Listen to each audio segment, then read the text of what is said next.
तर मग आता आपण एक्झाम्पल नंबर 2 पाहणार आहोत. एक्झाम्पल नंबर 2 आहे if tan theta is equal to 3/4 find sec theta and cos theta. तर आपण मगाशी ज्या इथे आयडेंटिटीज लिहिल्या होत्या त्यातली दुसरी जी होती आयडेंटिटी ती अशी होती 1 plus tan square theta is equal to sec square theta. ही होती आयडेंटिटी. बरोबर आहे. म्हणजे 1 plus tan square theta is equal to sec square theta ही आयडेंटिटी होती. मग आता आपण काय करणार, आपल्याला tan थिटा माहिती आहे आणि सेक थिटा काढायचा. म्हणजे आपण ही आयडेंटिटी वापरू शकतो सेक थिटाची किंमत काढण्यासाठी, व्हॅल्यू काढण्यासाठी. मग इथे tan थिटाची व्हॅल्यू घाला. 1 प्लस tan थिटाची व्हॅल्यू आहे 3/4 पण इथं स्क्वेअर आहे म्हणून आपण स्क्वेअर करणार is equal to sec square theta. 1/1 मुद्दाम घेऊयात प्लस 3 चा स्क्वेअर 9 4 चा square 16 is equal to sec square theta. छेद समान नाहीये, denominators are not same, so आपण क्रॉस मल्टिप्लाय करणार. 16 एके 16 प्लस 9 एके 9 अपॉन 16 एके 16 is equal to sec square theta. 16 अधिक 9 25 होतात. 25/16 is equal to sec square theta. आणि मग आपल्याला रूट काढावा लागेल, वर्गमूळ काढावा लागेल. स्क्वेअर रूट आपण काढूयात. Sec theta is equal to 5/4. 25 चा वर्गमूळ 5, 16 चा वर्गमूळ 4. Root of 25 is 5, root of 16 is 4. So अशा प्रकारे आपण सेक थिटा काढला. आपल्याला आणखीन काय करायचंय, आपल्याला हवा आहे कॉस थिटा. तर आपण ज्या रिव्हिजन केल्या आहेत फॉर्म्युल्याच्या त्यात आपण पाहिलंय की cos theta is equal to 1/सेक थिटा. मग हा इथे फॉर्म्युला वापरायचा. Cos theta is equal to 1 काय किंमत आहे सेक थिटाची 5/4 5/4. मग ह्याचा इन्व्हर्स होतो. 5/4 चा इन्व्हर्स काय होईल, cos theta is equal to 4/5. Inverse म्हणजे व्यस्त करायचा. 5/4 चा व्यस्त होतो 4/5. सो अशा प्रकारे आपण कॉस थिटाची पण व्हॅल्यू काढलेली आहे. सो हे होतं एक्झाम्पल नंबर 2. आता आपण पाहूयात एक्झाम्पल नंबर 3. एक्झाम्पल नंबर 3 काय आहे, असंच आहे. If cot theta is equal to 40/9. 40/9 किंमत आहे कॉट थिटाची. आपल्याला काढायचं आहे कोसेक. फाइंड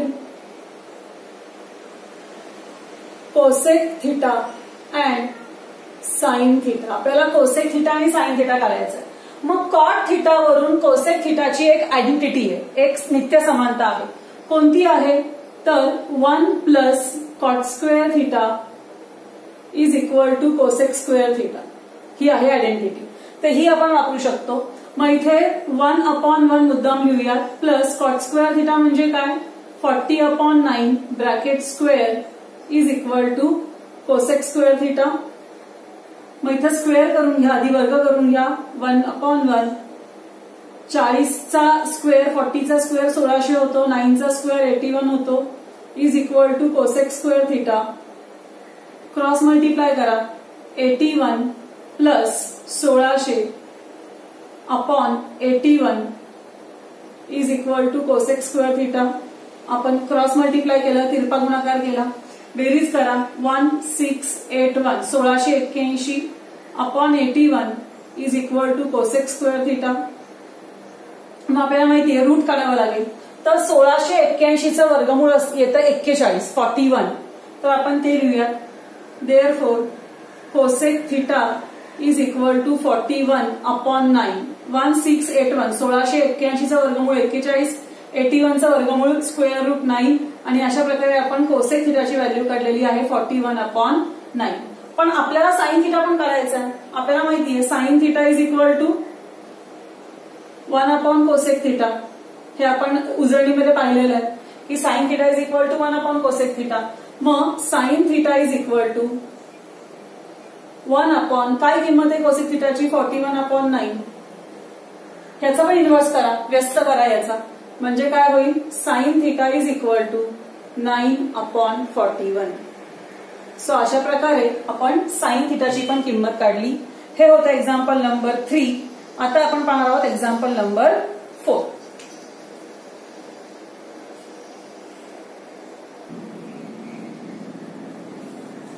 सो आता आपण पाहूयात एक्झाम्पल नंबर 4. एक्झाम्पल नंबर 4 असं आहे. If 5 sec theta minus 12 cosec theta is equal to 0 find sec theta cos theta and sine theta. म्हणजे जर 5 सेक थिटा वजा 12 कोसेक थिटा बरोबर 0 असेल तर आपल्याला सेक थिटा, कॉस थिटा आणि साइन थिटा या तिघांच्या किमती काढायच्या. तर आधी आपण हे सिम्प्लिफाय करूयात, कारण कोसेक आणि कोसेक एकत्र दिलेले आहेत, याच्यावरून आपल्याला एकच ट्रिग्नोमेट्रिक रेशोची किंमत काढायची आहे. मग आपण काय करणार, तर पहिले आपण हे सोडवूया. 5 sec theta minus 12 cosec theta is equal to 0. Minus 12 cosec थिटाला पलीकडे घ्या. 5 sec theta is equal to 12 cosec theta. काय झालं, तर हा जो निगेटिव्ह आहे तो पलीकडे जाऊन पॉझिटिव्ह झाला आणि मग आपण त्याला प्लस 12 कोसेक थिटा असं लिहिलं.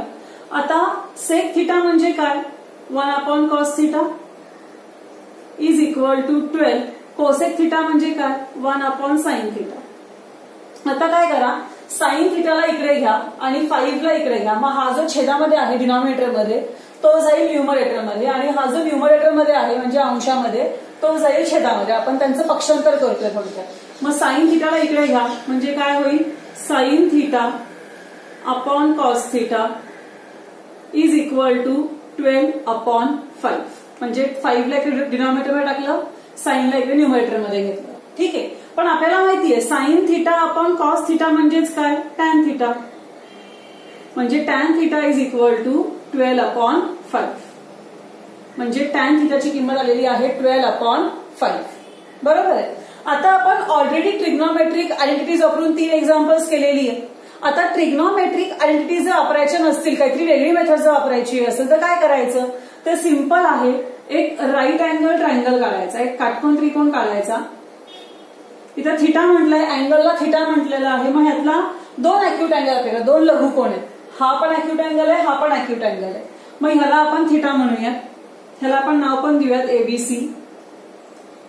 आता टॅन थिटाचा अर्थ काय होतो, तर side opposite to theta upon side adjacent to theta. हा बेसिक फॉर्म्युला आहे. म्हणजे ही साइड अपोजिट टू थिटा आहे, म्हणजे हा थिटा अँगल त्याच्या अपोजिट साइड म्हणजे AB आहे जी 12 आहे, आणि साइड ऍडजस्टंट टू थिटा, थिटाच्या ऍडजस्टंट म्हणजे शेजारी BC आहे, म्हणजे ती किती आहे, 5 आहे. आता तुम्हाला काय काढायचंय, तुम्हाला सेक, कॉस, साइन. मग या सगळ्यांसाठी तुम्हाला हायपोटेनियस लागणार आहे, म्हणजे कर्ण लागणार आहे, कारण फॉर्म्युल्यानुसार. कारण सेक थिटा म्हणजे काय, hypotenuse upon side adjacent to theta असं त्याचा फॉर्म्युला. मग तुम्हाला हायपोटेनियस माहिती नाही, तुम्हाला पायथागोरस वापरून हायपोटेनियस काढायला लागेल. मग आपण पायथागोरस वापरूया आता. इन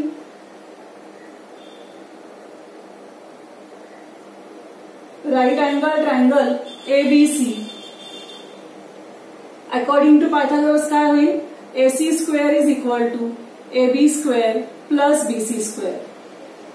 मग आता लेंथ बघा, AB 12 आहे म्हणजे 12चा स्क्वेअर प्लस BC किती आहे 5 म्हणजे 5चा स्क्वेअर, 12चा स्क्वेअर 144, 5चा स्क्वेअर 25 म्हणजे AC स्क्वेअर आली 144 प्लस 25 म्हणजे AC square is equal to 169 म्हणजेच AC इज इक्वल टू 30. म्हणजे आपली हायपोटेनियस आली 30.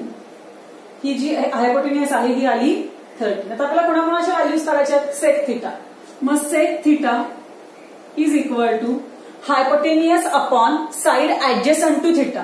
मग हायपोटेनियस काय आहे AC, साइड ऍडजस्टंट थिटा म्हणजे काय आहे BC. म्हणजे इथे काय येणार AC अपॉन BC म्हणजे कर्ण छेद थिटा कोणा लगतची बाजू. मग कर्ण काय आहे AC, लगतची बाजू काय आहे थिटा कोणाच्या BC. म्हणजे आपण काय केलं AC छेद BC म्हणजे कर्ण छेद थिटा कोणा लगतची बाजू. मग किमती घाला, AC किती आहे 13 आणि BC किती आहे 5. सो 13/5 हे आलं उत्तर. त्यानंतर आपल्याला काय करायचंय, नंतर आपल्याला करायचंय कॉस थिटा. आता कॉस थिटा म्हणजे काय, तर कॉस थिटा म्हणजे थिटा कोणा लगतची बाजू छेद कर्ण म्हणजे side adjacent to theta upon hypotenuse म्हणजेच BC अपॉन AC येईल. BC upon AC. आता BC किती आहे, BC आहे 5 आणि AC 13 सो 5/13 येईल. हे झालं कॉस थिटा. आता त्यानंतर येणार आहे शेवटी साइन थिटा. मग साइन थिटा म्हणजे काय, साइड अपोजिट टू थिटा म्हणजे थिटा कोणा समोरील बाजू छेद कर्ण अपॉन हायपोटेनियस म्हणजेच काय येणार आहे AB अपॉन AC